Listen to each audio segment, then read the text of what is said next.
سەرۆک بارزانی دەڵێ بۆ پێکهێنانی حکوومەتی نوێ عێراق ڤیتۆیان لەسەر هیچ کەس و لایەنێک نییە. هەروەها مەسرۆر بارزانی ڕایگەیان دوای هەڵبژاردننی هەلومەرجی نوێ هاتوونەتە پێش و لەسەر بنەمای هەلومەرجی نوێ گفتوگۆ بۆ پێکهێنانی کابینەی دەیەمی حکوومەتی هەرێمەکە. لەسەر ئەم دوو پرسە گفتوگۆ لەگەڵ دکتۆر محەممەد ئیحسان مامۆستا لە زانکۆی ئێڵی ئەمریکی و شرۆڤەکاری سیاسیەکەم. دکتۆر ئەم کاتت باش. ئەگەر بێنە سەر ئەو پرسەی کە جەنابی سەرۆک بارزانی ئەمڕۆ قسەی لەسەر کردووە کە ڤیتۆیان لەسەر هیچ کەسێک و لایەنێک نییە بۆ پێکهێنانی کابینەی داهاتووی حکوومەتی عێراق، بەڵام پێداگری لەسەر جێبەجێکردنی دەستوور دەکاتەوە. لە ماوەکانی ڕابردووشا چەند جارێک سەرۆک بارزانی پێداگری لەسەر جێبەجێکردنی دەستوور و دانان بە فیدراڵێتی هەرێمی کوردستانە دووپات کردوێتەوە و مەرجیشیانەوەیە چێ باشتر لە فیدراڵیەتی هەرێمی کوردستان تێگە ئەوان نتوانن نزیکتر بندەی بۆ ئەوەنە پێداگری لەسەرم پرسە کاتەوە.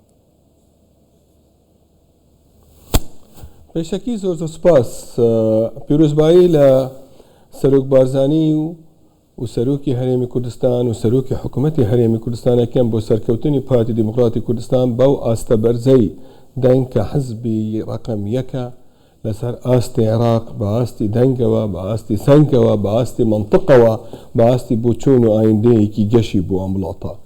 ئەمە شتێکی تازە نییە کە سەرۆک بارزانی هەموو جارێ یەکەم کەسە کە حرسێکی زیادی هەیە لەسەر فیدرالیەتی ئەم وڵاتە، لەسەر جێبەجێکردنی دەستوور لەبەر هەموو ئەو کێشانەی کە توش بووین لەم 10 ساڵی ئەخیری بە شکلێکی وازح نە ئیمان بوو بە فیدرالیەت و نا لە فیدرالیەت بە فیدرالیزم بە حەق بە ئەو کەسانە پێویستە کە ئیمانیان هەبێ بە فیدرالیەت. دیموکراتیەتیش حەقی ئەوەی هەیە کە ئەو خەڵکی کە ئیمانی هەبێ بە دیموکراتیەت.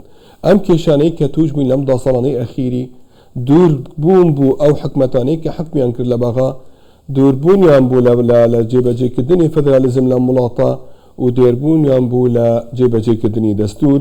بەوا من بە مهم ئەبینم و ئەزانمش ئەگەر سەرۆک بارزانی یەکێک لەو کەسانەیە کە ئەزانێ دەستوور چۆن دامەزراوە، ئەزانێ تاریخی ئەم وڵاتە چییە، صاحب ڤژنێک و ڕوویەیەکی سەریحە بۆ ئایندەی ئەم وڵاتە و ئەمڕۆژ ئیثباتی کردیتەوە لەسەر ئاستی کوردستان و عێراقا بیانە ئەوان حزبێکی صاحب منطق، حزبێکی صاحب سەنگن.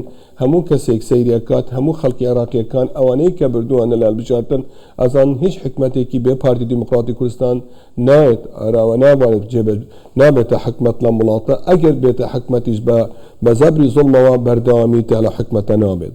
لەبەر ئەوە ئەمە شتێکی تازە نییە، ئەمە بچوونی جەنابی سەرۆک بارزانیە هەر لە هەموو تاریخەکەی خۆیەوە تەرکیزەکە لەسەر دیموکراتیەت، تەرکیزەکە لەسەر جێبەجێکردنی دەستوور و ئەمڕۆژ تەرکیزەکە لەسەر فیدرالیزم کە نیزام ئەو وڵاتە ئەو تەحاولف ئەکەین لەگەڵ ئەو کەسانەی کە ئیمانیان هەیە بە فیدرالیەت. ئەو شتەی کە زۆر جێگای بایەخی هەموویانە وەکیەوە خەڵکێکی زۆر لە عێراق وا هەزرە کرد بێنەوە ئەوانەی کە مراهقی سیاسین وان هەزرە کرد بێنە کوردستانیش بە منطقی ئەوان قسەکە. ئێمە وازەحە لە لامان هەڵومەرجی لە پێش هەڵبژاردن فەرقە لە دوای هەڵبژاردن سەنگی هەر کەسێکی دەرکرد لە وڵاتەکە چێ باش منطقی هەر کەسێکی دیار کرد کە چییە ئەوەی کە جەنابی سەرۆک بارزانی قسەکەی نەگۆڕابوو نەک لە پێش هەڵبژاردن نەک لە دوای هەڵبژاردن هەم بەو منطقە و بەو سەراحەتە قسەی کردیە لەگەڵ ڕەفیقەکان و لەگەڵ دوژمنەکانی کوردستانیش. باشە دکتۆر، پێشتریش لە هەڵبژاردنەکانی ڕابردووە کورد چووەتە ڕێکەوتنەوە لەگەڵ ئەو لایەنانەی حکوومەتی پێکێناوە وەرەقەی ئیتفاقیشە و ڕێکەوتنیشە بۆ لە نێوانیان، بەڵام دوجار ئەوان پەیوەست نەبوون بەو ڕێکەوتنانە. چه زمانێک هەیە بۆ داهاتوو با بڵێن بۆ ئەوەی ئەو ڕێکەوتنە جێبەجێ بکەن کە ئەم جاریش یەکەم زمان ئەوەیە حقیقەت یەکخستنی ماڵی کووردە. ئەگەر کورد یەک ڕێز نەبێ لە بەغاوە هەموو جارێ من ئەڵێن کە دژمنی کەوکەوەکە خۆیە. هەموو جارێ لە بەغا ئەو کەسانەی کە تایان نەکرد یان زۆعفی قەبارەی کوردستانیان دەکرد هەندی ئەطرافەکانی کوردستان بوون. تەمەناکەم ئەم جار دەرس و عبرەت لێوەربگرن بیانەوە پارتی بەڕاستی ئەو چیایەیە ئەو بەردەیە کە هەر کەسێکی خۆی ویستی تەحەدا بکات بە شکلێکی وە با دەرس و عبرەت لە تاریخەوە وەربگرن. ئەم جاریش ئەو حکوومەتانەی کە تەنەسوتیان کرد لە وەعودەکانی خۆی لەگەڵ پارتی دیار بوو لە سەنگەکەی لە هەڵبژاردن کە چەندیان هێناوە. یەکێک لەو کەسانە 600,000 دەنگی هێنابوو لە پێش لە هەڵبژاردنێک، ئەمڕۆ 6,000 دەنگی نادیە بە خۆی و حکومەتەکەی خۆیەوە. ئەمە حقیقەت تەمەناکەم وەزعی ئەمڕۆ بێتەگورین، تەمەناکەین ئەوان دەرس و عبرەت وەربگرن لە تاریخەوە، تەمەناکەن بێنەه بەڕاستی ئەوەی بە سەدام حوسێن هەنهاتی تەکردن ناتوانن هیچی پێنەهاتەکردن ئەخیری کوردستان ماوە ئەوان چوون. ئەوانەی لە پێش سەدام حوسێنیشیان کە دژاتی کوردستانیان کرد حقیقەت نەیانتوانی هیچ شتێک بکەن، نەیانتوانی ببنە هیچ ڕێگرێکی تەمام بۆ تەحقیقکردنی ئەهدافەکانی کورد و کوردستان بە سەرۆکاتی بارزانی. زۆر باشە. ئەمڕۆ مەسرور بارزانی سەرۆکی حکوومەتی هەرێمی کوردستان لە کاتیکردنەوەی پرۆژەیەک ئاماژەی بۆ کرد کە لە لێدوانێکە بۆ کوردستان 24 ئاماژەی بۆ کرد کە هەلومەرجی دوای هەڵبژاردننی عێراق جیاوازە لە هەلومەرجی پێش هەڵبژاردن و دەست بە گفتوگۆکانمانەکەینەوە بۆ پێکەێنانی حکوومەت. مەبەستی چییە لە جیاوازی هەلومەرجی دوای هەڵبژاردن لەگەڵ پێش هەڵبژاردن؟ دوازایی لە پێش هەڵبژاردن هەر کەسێک هەوڵێکی جددیەدا کە لاینگەرەکانی خۆی زیاد کات ئان ئەو خەلکانەی کە دەنگیان نەداوە یا متەڕەددن لە دەنگ بەرەو خۆیان بکێشێ. هەندێکیان بەڕاستی، هەندێکیان بە درۆ، هەندێکیان بە هەڵومەرجێکی غەڵا، هەردێکیان بە هەلومەرجێکی ڕاست. من متابعەیەکی جددی حتا لە دەرەوەش متابعی هەڵبژاردنمان دەکرد و هەلا زۆر جار شاشەکانی تەلەڤیزیۆن بە باسمان دەکرد ئەوەی کە پارتی دەیوت لە پێش هەڵبژاردن تەنها ڕاستکردنی حقیقەتەکان بوو یا نیشاندانی حقیقەتەکانی خۆی بوو کە کردوتەوە لەسەر ساحەی کوردستان لەو فترەی کە حکمڕانی کردیتەوە لەم وڵاتە. ئەمە ئەمڕۆ خەڵکێکی تر ئێمە توانیمانە بە منطق قسە بکەین لەگەلیان. ئەمڕۆ ئەڵێن کاکە ئەو شتانەی کە کردوتانە دژی پارتی ئەمڕۆ هەڵومەرجێکی ترە.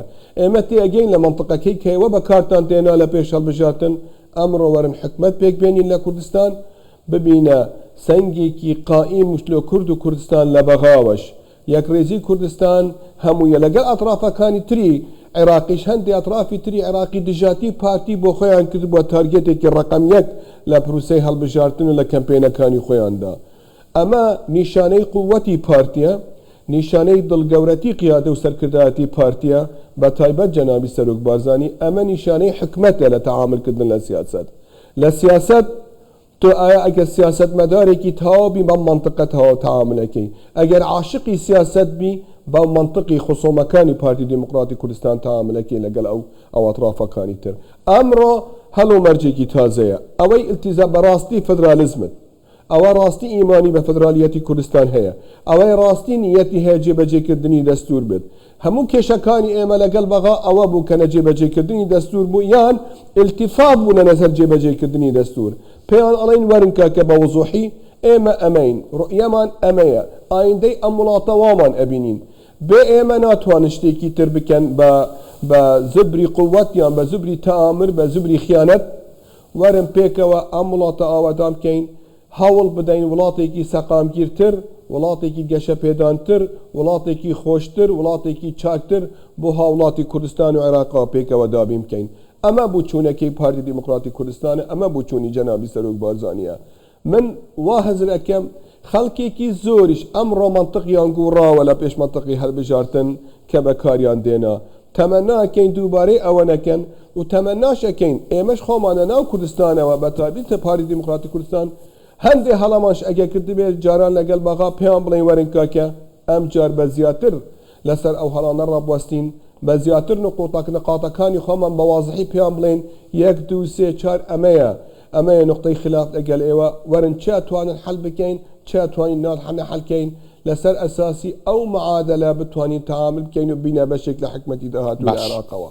ڕاستی لەبەر ئەم وڵاتە پێت بڵێم ئەمە 4 ساڵە 5 ساڵە لەم وڵاتە شەلەلێکی فازی کراوە. عێراق بوویتە دەوڵەتێکی ڕعیی فۆرد، تەمامەن بوویتە پارەدان و کوردستانیش بێبەشی کردەوە لە کەمترین حقوقی هاوڵاتیانی ئەم وڵاتە. تەمەنا بکەین ئەو هەڵایانەی دووبارە نەبێتەوە، ئەو تەعەنودی جاران و نەجێبەجێکردنی دەستور دژی هاوڵاتیانی کوردستان جارێکی تر دووبارە نەبتەوە تاکو بتوانین لەم قۆناغە بچینە قۆناغێکی چاکتر، لەم قۆناغە بچینە قۆناغێکی قوتر، عێراق بگەرێتە لەسەر ئاستێکی وڵاتانی تر کە بێتە جێگای فەخر و شانازی بۆ هەموو عێراقیەکانە زۆر بە باش. مافیا کوردەوەش ئەمە بووچوونەکەی وازح ئەمڕۆ ئەمەیە بەڕاستی چەند پەیمان دێتەکردن ئەمە احتیمات ئەکا لەسەر کێ نزیکی بووچوونەکانی کورد و کوردستانە بە تایبەت بووچوونەکانی جەناوی بارزانی چۆن ئەتوانین کێشەکانی لە پێش هەڵبژارتن حەڵکەین چۆن ڕێگە بگرین ئەو کێشانە جارێکی تر دووبارە نەبێت لە ئایندەیەکی نزیکەوە یان دوورەوە بە تایبەت ئەو 4 ساڵی حکوومەتی داهاتوو. دکتۆر محەممەد ئیحسان مامۆستا لە زانکۆی یەڵی ئەمریکی و شرۆڤەکاری سیاسی سپاس بۆ بەڕێست.